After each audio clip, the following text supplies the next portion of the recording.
Hello, everyone. It's so good to be here again. Thank you so much for tuning in. And of course, remember, this is Saffron Media, and we're here to give you the most trending, exciting, reliable, authentic, and sizzling hot gist in Nigeria, especially in the area of politics and many more. And of course, we're here to ensure that you get updated every time every news drop. Okay, guys, don't forget to like our videos. Don't forget to comment, and don't forget to share, and most importantly, turn on your notification bell so that you can get updated anytime we drop a new video. All right, guys, without further ado, right here it says that the president Muhammadu Buhari is spending billions to rehabilitate Boko Haram members while victims are suffering. In fact, that is the major truth, and that is exactly what is going on in Nigeria today. There are so many victims who have suffered in the hands of Boko Haram, and on their return, the government has never really given them a good rehabilitation to ensure that they forget their past sorrows, but rather they languish in the pain of what the Boko Haram has inflicted on them. But guess what? Why is the government actually thinking of going to the path of rehabilitating Boko Haram members? I have always said it that I am not a party for any rehabilitation or amnesty given to these Boko Haram members. They've inflicted too much pains and they've stayed for too long as terrorists in the country, and at the end they want to get amnesty.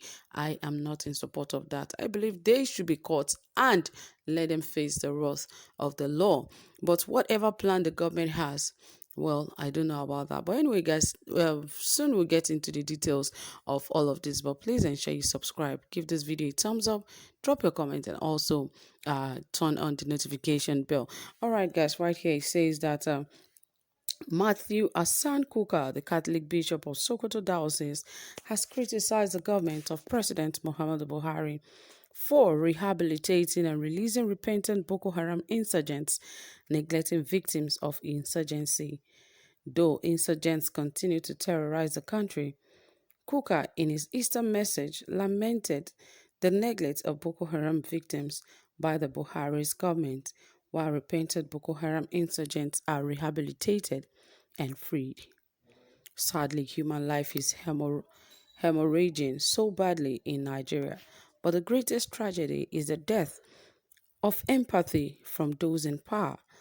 Mysteriously, the government is investing billions of naira in rehabilitating so-called Boko Haram repentant members and their other partners in crime, in the belief that they want to turn a new leaf, Mr. Coker said. These criminals have waged war against their country, murdered thousands of citizens, destroyed infrastructure, and rendered entire families permanently displaced and dislocated. Why should rehabilitating the perpetrators be more important than bringing succor to the victims? When kidnapped or killed, victims and their families are left to their wits. They cry alone, bury their loved ones alone, and our government expects us to be patriotic. Kuka said what Buhari described as small fire as its inception is now consuming the country. On May 29, 2015, President Muhammadu Buhari retired as his swearing in as president of Nigeria said, Boko Haram is a typical case of small fires causing large fires. Now, before his watch, the fires are consuming the nation, and in many instances, they indeed start small, Coker stated. I don't know what else any reasonable person could say more than what Kuka has actually said, because really, Nigerians are not really taking all of this that the Buhari administration is taking for granted. They've not really taken it seriously, because the whole country at this very point should be on fire. Yes, everybody should come out and ensure that this president resign. Nobody should be able to stop them. How many are the soldiers? How many are the citizens? Yes, because the nonsense this administration is giving to Nigerians is too much, and they believe nobody can talk to them. How can you leave victims that are supposed to be rehabilitated, those that Boko Haram has inflicted pains, inflicted suffering? In fact, a lot of people have been displaced, no homes. They left their community for these guys to occupy. And at the end of the day, you say some of these guys have repented and you spend billions of naira to rehabilitate these guys and put them into the Nigerian army. Some of them, you give them jobs. Some of them, it now looks like they are more important. You don't know what that is going to cost, because things like this will only raise dust that others will begin to go into banditry. And at the end of the day, they will say, oh, I'll just tell them I've repented. I don't want to go this way. And if that is the way young people want to start getting jobs, they will do it. Because since the government is now allowing such things to flourish, it's likely going to be the new way of life very soon. So it is better they understand that there are repercussions for every step you decide to take, for every direction you want to go. You should always know that there are repercussions for whatever step you're taking. Don't forget that if you have done bad, you should reap bad. Not that the government will forget about people. Like what Kuka mentioned is very, very important. Those people who have suffered from the dam of Boko Haram, when they return, they should be given attention. They should be given attention. Most of those girls that were kidnapped, a lot of things have happened to them. Who is going to pay for all of that? They need rehabilitation. They need to understand that they will be fine, that they will be all right, that all is well with them.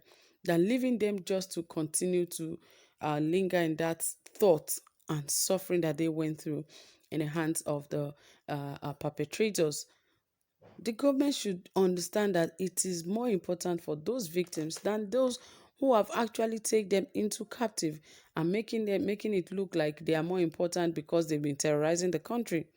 And rather, we should strengthen our air force or our army force so that they can fight these guys. If they need extra hands, they should ask for it from outsiders. Let us get these guys out of the way. How many countries are still going through terrorist attack at this point? Everybody now understand how to fight terrorists. How many countries are giving amnesty to terrorists? Is now Nigerian government says it's not negotiating with terrorists, but you're thinking and working ways of rehabilitating them. A lot have been rehabilitated that we know. You don't need to give them amnesty for us to know. Now, some of them will just come out to say, we are no longer a part of the Boko Haram. The next thing, you spend billions of money, rehabilitate them, put them into various sectors, and they start working. And those who have been good citizens and patriotic citizens in the country have been suffering. They have suffered in the hands of these guys. And at this point, the government still suffers them, not giving them jobs, nothing to write home about. Well, guys, you've heard it all. Thank you so much for listening. Whatever you have to say about all of this, please drop it in the comment section. And don't forget to give this video a thumbs up. To have a pleasant time. Bye for